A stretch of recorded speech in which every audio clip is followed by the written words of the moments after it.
श्रीगुरुभ्यो नमः। हरिः ओम्।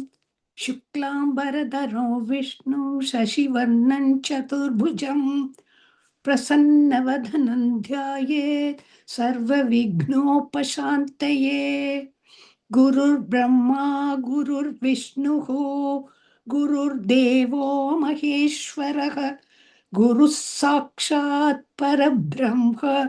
तस्मै श्री गुरवे नमः।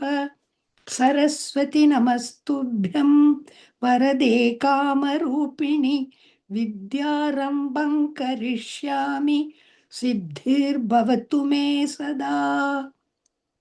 पीताम्बरं करविराजितशङ्खचक्रकौमोदकी सरसिजं करुणासमुद्रं राधासहायमतिसुन्दर मन्दहासं वातालयेशमनिशं हृदि भावयामि। ॐ नमो भगवते वासुदेवाय।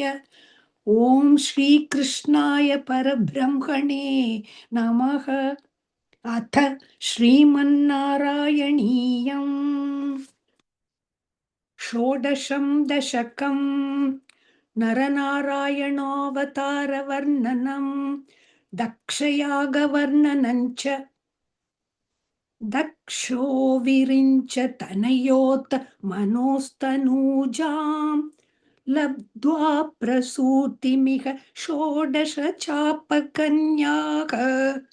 धर्मे त्रयोदश दतो पितृषु स्वधाञ्च स्वाहां हविर्भुजि सतीं गिरिशे त्वदंशे मूर्तिर्हि धर्मगृहिणी सुषुवे भवन्तं नारायणन् नरसखं महितानुभावम् यज्जन्मनि प्रमुदिताः कृततूर्यघोषाः पुष्पोत्करान् प्रववृषुर्नुनुवुः दैत्यं सहस्रकवचं कवचैः परीतं साहस्रवत्सरतपःसमराभिलव्यैः पर्यायनिर्मिततपःसमरौ भवन्तौ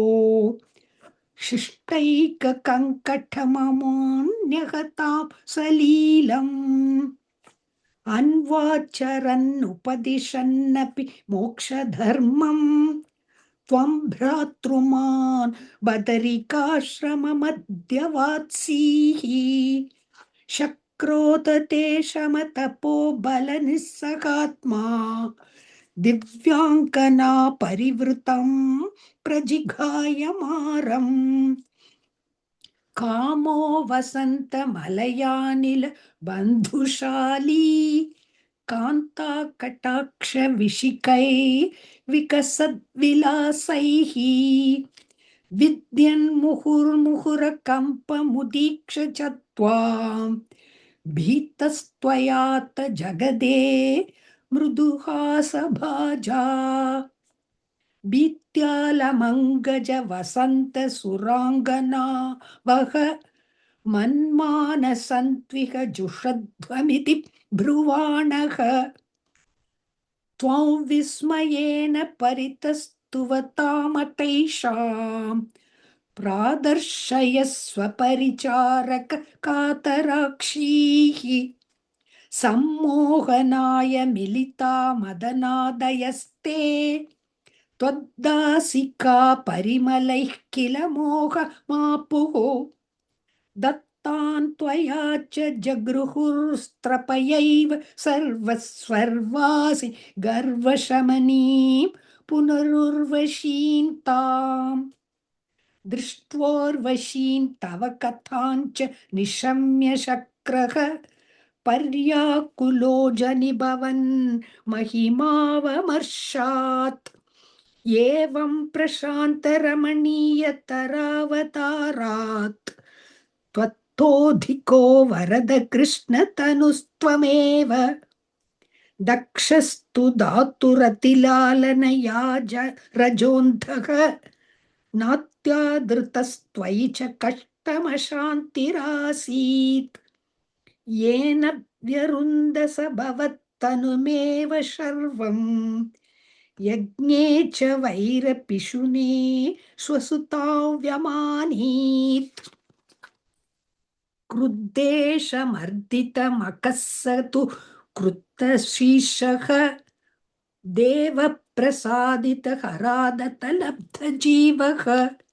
त्वत्पूरितक्रतुवरः पुनरापशान्तिम्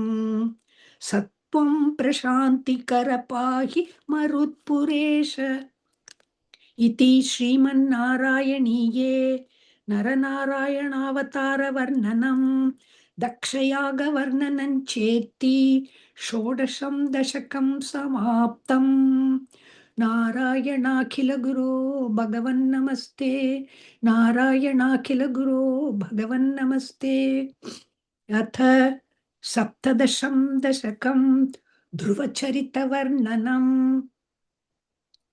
उत्तानपातनृपतेर्मनुनन्दनस्य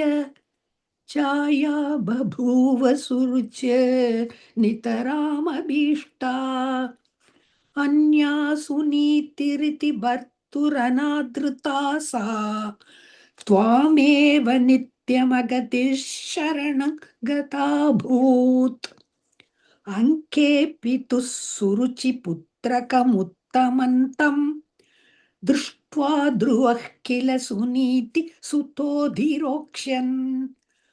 आचिक्षिपे किल शिशुः सुतरां सुरुच्या दुःसन्त्यजा खलु भवत् विमुखैरसूया त्वन्मोहिते पितरि पश्यति दारवश्ये दूरन् दुरुक्तिनिहतः सगतो निजाम्बाम् सापि स्वकर्मगतिसन्तरणाय पुंसां त्वत्पादमेव शरणं शिशवेशशंस आकर्ण्यः सोऽपि भवदर्चननिश्चितात्मा मानी निरेत्य नगरात् किल पञ्चवर्षः सन्दृष्टनारदनिवेदितमन्त्रमार्गः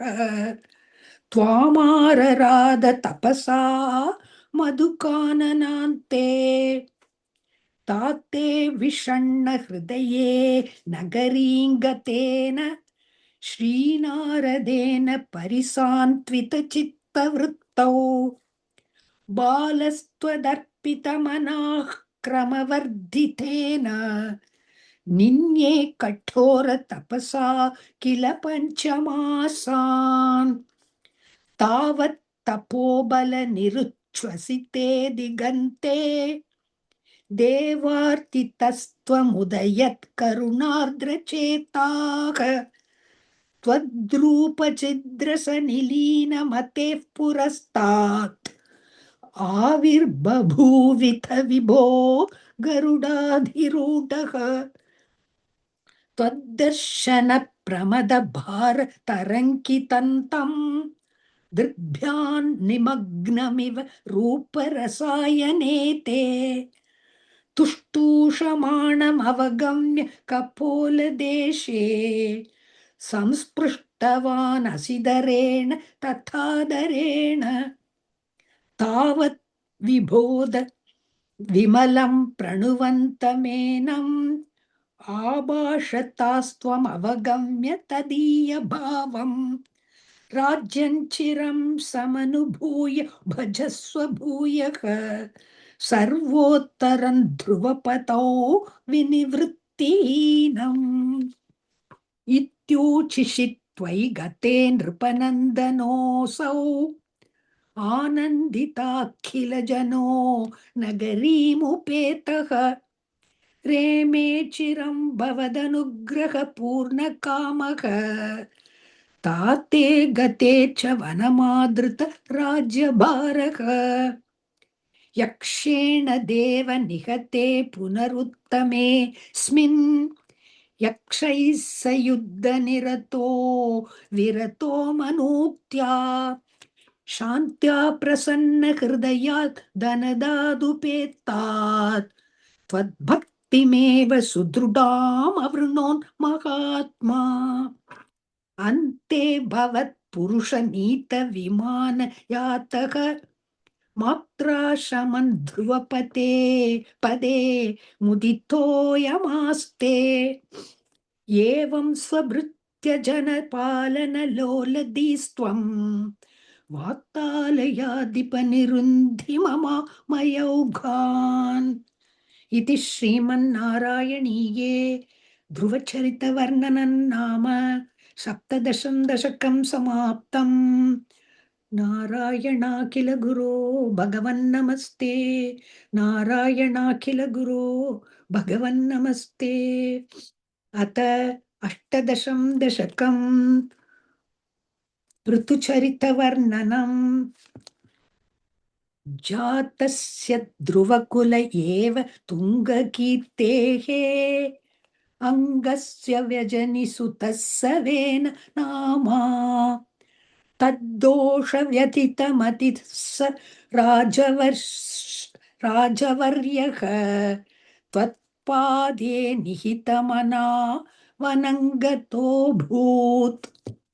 पापोऽपि क्षितितलपालनाय वेनः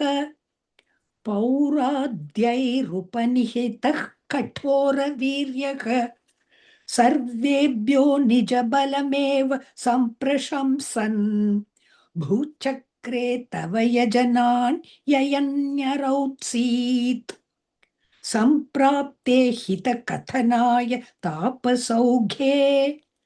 मत्तोऽन्यो भुवनपतिर्न कश्चनेति त्वन्निन्दावचनपरो मुनीश्वरैस्तैः शापाग्नौ शलभदशामनायिवेनः तन्नाशात् कलजनभीरुकैर्मुनीन्द्रैः तन्मात्राच्चिरपरिरक्षिते तदङ्गे त्यक्तागे परिमतितादथोरुदण्डात् दोर्दण्डे परिमतिते त्वमाविरासीः विख्यातः पृथुरिति तापसोपदिष्टैः सूक्ताद्यैः परिणुतभावि भूरिवीर्यः वेनार्त्या कबलितसम्पदन्दरित्रीम् आक्रान्तान् निजधनुषा समामकार्षीः भूयस्तान् निजकुलमुख्यवत्सयुक्तैः देवाद्यैः समुचितचारु भाजनेषु अन्नादीन्यभिलषितानि यानि तानि स्वच्छन्दं सुरभितनु मधूदुहस्त्वम् आत्मानै यजति मकैस्त्वयि त्रिधामन् आरब्धे शततमवाजि मेधयागे स्पर्धालुशतमक एत्यनित्यवेशः नीचवेशः हृत्वा शन्तव तनयात् पराजितोऽभूत् देवेन्द्रं मुहुरिति वाजिनं हरन्तम् वह्नौतं मुनिवरमण्डले जुहूषौ रुन्धाने कमलभवे क्रतोः समाप्तौ साक्षात् त्वं मदिरिपुमैक्षता स्वयं स्वम् तद्दत्तौ वरमुपलभ्य भक्तिमेकां गङ्गान्ते विहितपतः कदापि देव सत्रस्थं मुनिनिवहं हितानि संसन् ऐक्षिष्टासनकमुखान् मुनीन् पुरस्तात् विज्ञानं सनकमुखोदितं तदानक स्वात्मानं स्वयमगमो वनान्त सेवी तत्तादृक् पृथुवपुरीश सत्वरं मे रोगौघं प्रशमय वातगेहवासिन् इति श्रीमन्नारायणीये पृथुचरितवर्णनं नाम अष्टादशं दशकं समाप्तम्। नारायणाखिल गुरो भगवन्नमस्ते। नारायणाखिल गुरो भगवन्नमस्ते। अथ एकोनविंशं दशकं समाप्तम्। सारी एकोन एकोनविंश एकोनविंशं दशकं प्राचेतसकथानुवर्णनम्। पृतोस्तु नप्तात् पृथुधर्मकर्मटः प्राचीनबर्हिर्युवतौ शतधृतौ प्रचेतसो नाम सुचेतसः अजीजनत्वत्करुणाङ्कुरानिव पितुः सिसृक्षा निरतस्य शासनात् भवत्तपस्याभिरता दशापि ते पयोनिधिं पश्चिममेत्य तत्तटे सरोवरं सन्ददृशुर्मनोहरम् तथा भवतीतमिदं समागतः बहो भवत्सेवकदर्शनादृतः प्रकाशमासाद्य पुरः प्रचेतसाम् उपादिशत् भक्ततमस्तवस्तवम् स्तवन् जपन्तस्तममी जलान्तरे भवन्तमासे विशतायुतं समाह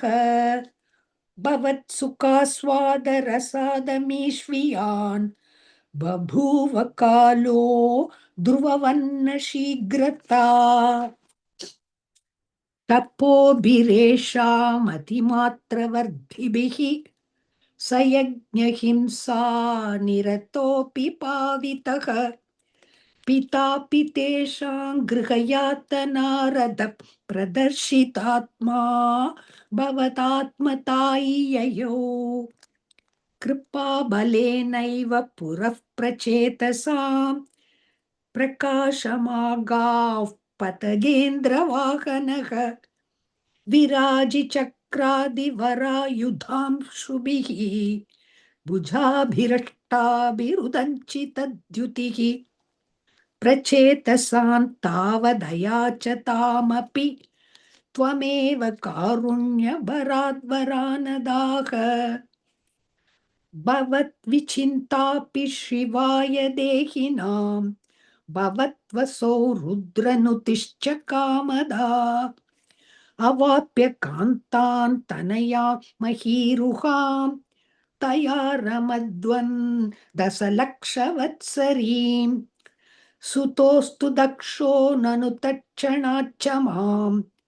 प्रयास्यतेऽन्यगतो मुदैवतान् ततश्च ते भूतलरोधिनस्तरून् क्रुधा दहन्तो द्रुहिणेन वारिताः द्रुमैश्च दत्तान् तनयामवाप्यताम् त्वदुक्तकालं सुखिनोभिरेमिरे अवाप्य दक्षञ्च सुतं कृताद्वराक प्रचेतसो नारदलब्धया धिया अवापुरानन्दपदं तदा विधः त्वमीश वातालयनाथ पाहि माम् इति श्रीमन्नारायणीये प्राचेतसकथानुवर्णनं नाम एकोनविंशं दशकं समाप्तम् नारायणाखिल गुरो भगवन्नमस्ते नारायणाखिल गुरो भगवन्नमस्ते